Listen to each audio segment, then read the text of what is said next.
है कि श्वसन जो होता है वो क्या होता है। देखिए मैं एक बार आपको पहले कंफर्म कर दूं कि ये जो श्वसन जो हम लोग जो अपने लैंग्वेज में समझते हैं कि श्वसन जो है वो सांस लेने की प्रक्रिया है, ये सही बात नहीं है।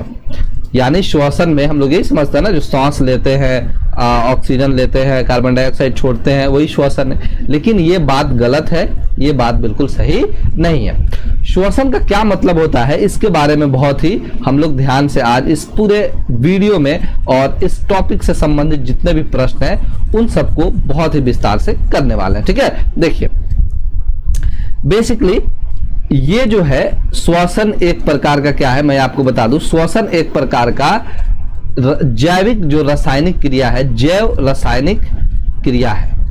अब जैव रासायनिक क्रिया का मतलब क्या हुआ बताइएगा।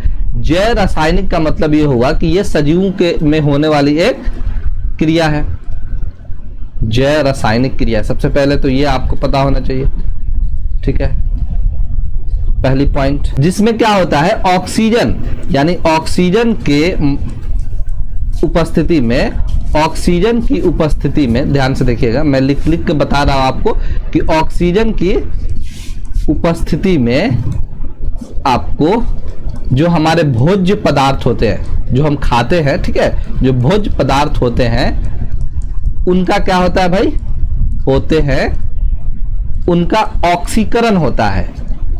उनका क्या होता है, ऑक्सीकरण होता है। और जब ऑक्सीकरण होगा, ठीक है, तो जब भी ऑक्सीकरण होगा तो उससे हमें क्या मिलेगा, उससे हमें ऊर्जा की प्राप्ति होती है। ठीक है, उससे हमें ऊर्जा की प्राप्ति होती है। तो ये सारी बातें जो है आपको क्या होनी चाहिए, पता होनी चाहिए। ऊर्जा की क्या होती है, प्राप्ति होती है। और वो ऊर्जा एटीपी के रूप में संचित होती है। ठीक है, और वह ऊर्जा जो है, वह ऊर्जा आपको एटीपी के रूप में क्या होता है, संचित होता है। ठीक है, ये बात भी हम लोग पढ़ेंगे। फिलहाल अभी इसको मैं हटा दे रहा हूं। ठीक है, इसके बारे में और एटीपी के बारे में बाद में बताऊंगा।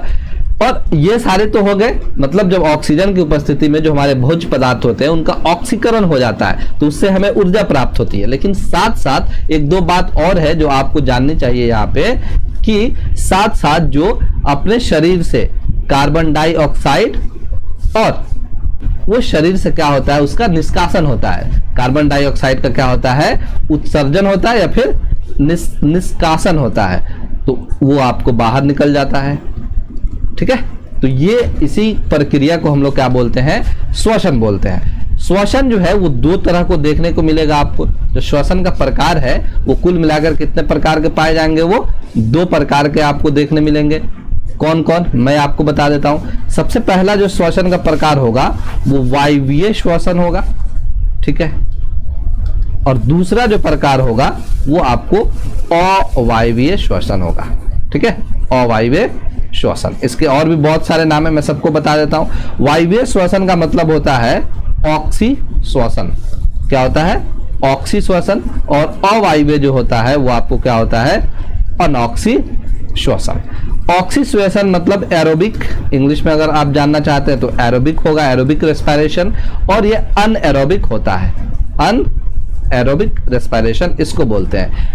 यहां नाम से ही स्पष्ट है कि वैसा श्वसन जिसमें ऑक्सीजन की मदद हो, मतलब ऑक्सीजन के उपस्थिति में जो श्वसन पूर्ण होता है उसे हम लोग वायवीय श्वसन बोलते हैं। और अवायवीय जिसमें ऑक्सीजन की अनुपस्थिति में होता है। ठीक है, तो ये सारी बातों को मैं आपको धीरे धीरे आगे बताऊंगा। वो आपको भोज्य पदार्थ होते हैं, उससे हमको क्या मिलता है भाई, उससे हमको C6H12O6 प्राप्त होता है। मतलब क्या हुआ, उससे हमें ग्लूकोज मिलता है।